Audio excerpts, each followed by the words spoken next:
오늘 하나님께서 저와 여러분에게 주시는 말씀은 마태복음서에서 주셨는데, 마태복음은 왕으로 오신 메시아 예수의 구속 사역에 대한 말씀으로, 본문은 산상설교 중 5장에 기록된 설교입니다. 이 산상설교는 예수님이 가버나움 근처의 어느 산 언덕에서 행하신 설교로서 성도들은 천국 시민권을 가진 자로서 어떤 믿음과 자세로 세상을 살아야 하나님이 준비하신 새 예루살렘의 천국에 들어갈 수 있는지를 말씀하시는데, 천국에는 그냥 아무나 가고 싶은 사람들이 갈 수 있는 곳이 아니고 반드시 주님이 요구하시는 조건이 있다는 것이며, 그 조건은 믿음과 사랑과 행함이 병행되어야 한다는 교훈을 주시면서, 그리고 본장은 특히 팔복에 대한 말씀을 하십니다. 천국은 하나님께서 통치하시는 나라로 복음서 중에 마태복음서에만 언급이 되어 있습니다. 일반적으로 천국은 하나님 나라와 같은 말이며, 다만 마태복음서에서는 하나님이란 말을 함부로 쓰기를 주저하는 유대인을 대상으로 했기 때문에 대부분 천국이라는 말로 표현을 한 것으로 보입니다. 그럼 천국은 어떤 자들의 것인지 오늘 말씀을 통하여 살펴보도록 하겠습니다. 오늘 주신 본문은 예수님이 산에 올라가 앉으시어 말씀을 하셨기에 산상설교라고 합니다. 예수님의 산상설교는 복음서 중에서도 주옥과 같은 설교이기에 산상보훈이라고도 하지요. 사람들은 누구나 다 복을 받아 행복하게 살기를 원합니다. 그래서 복받는 비결을 알려고 애를 썼고, 또 복을 받으려고 노력도 해왔습니다. 세상 사람들은 부귀영화나 장수와 같은 외형적인 것을 복으로 생각하는데, 우리 그리스도인들은 외적인 것이 아닌 내적인 복을 받으라고 주님께서는 말씀을 하십니다. 예수님은 산상설교에서 8가지의 복에 대한 말씀을 해 주셨습니다. 이것을 일컬어서 팔복이라고 하는데, 팔복에 대하여 살펴보겠습니다. 첫째로 심령이 가난한 자는 복이 있나니 천국이 그들의 것이며, 심령이 가난하다는 것은 영적으로 하나님을 의지할 수밖에 없는 사람들이며, 종교적으로는 겸손한 자들을 말하는 것이고, 본문에서의 복은 외적인 복보다는 내적인 복을 말하는 것으로 현세적인 복보다 내세적인 복, 다시 말하면 천국의 복을 의미하는 것입니다. 둘째로 애통하는 자는 복이 있나니 그들이 위로를 받을 것이며, 애통이란 회개와 죄에 대한 슬픔 없이는 천국을 소유할 수 없다는 역설적인 말이며, 본문에서의 위로란 그리스도를 통한 구원의 복을 의미하고 있습니다. 셋째로 온유한 자는 복이 있나니 그들이 땅을 기업으로 받을 것이며, 온유하다는 것은 다른 사람에 대해 선의를 갖는 것은 물론이지만 자신의 피조물 됨과 또 하나님의 창조주됨을 인정하고 순종하는 것, 그리고 본절의 땅은 본질적으로는 영적인 의미를 가지며 그리스도로 말미암아 하나님과의 관계를 회복한 자가 받을 천국을 뜻하는 것입니다. 넷째로 의에 줄이고 목마른 자는 복이 있나니 그들이 배부를 것이요. 의는 절대 공의를 지니신 하나님의 의를 말하는 것이고 그가 자신의 언약을 성실하게 지킴으로써 그의 백성을 구원하신다는 것이며 배부를 것이라는 것은 참목자 되신 그리스도께서 생명의 떡과 영생의 생명수로 충만하게 채워주신다는 것입니다.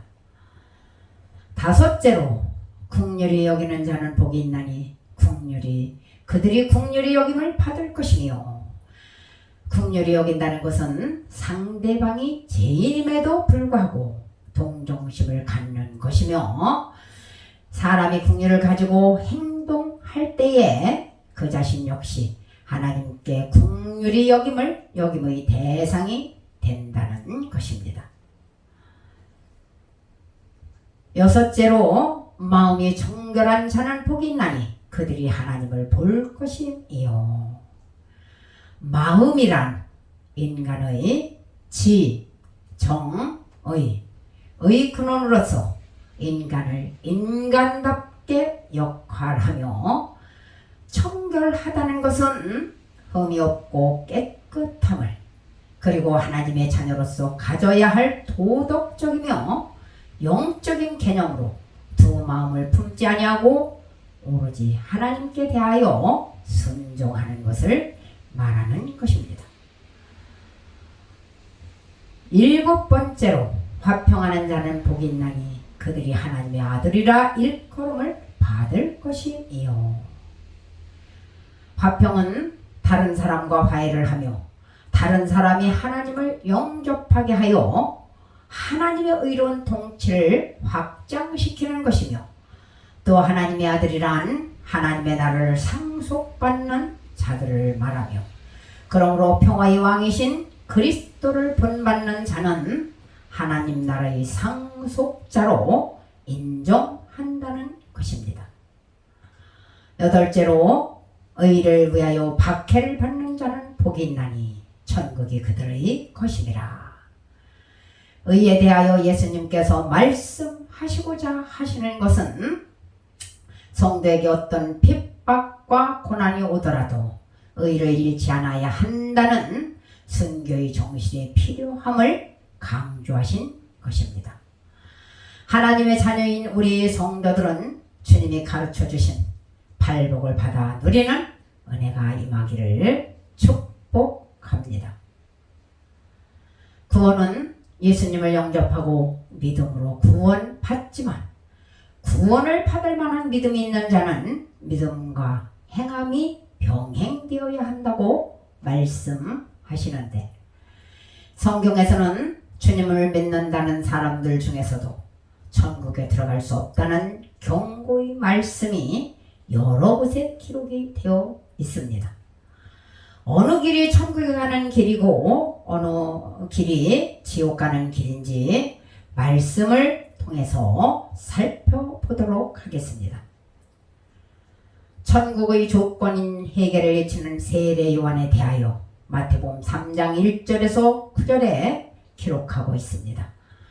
그때의 세례 요한이 이르러 유대 광야에서 전파하여 말하되 회개하라 천국이 가까이 왔느니라 하였으니 그는 선지자 이사야를 통하여 말씀하신 자라 일렀으되 광야에 지난 자의 소리가 있어 이르되 너희는 주의 길을 준비하라 그가 오실 길을 곧게 하라 하였느니라. 이 요한은 낙타털 옷을 허리에 가죽띠를 띠고 음식은 메뚜기와 석청이었더라.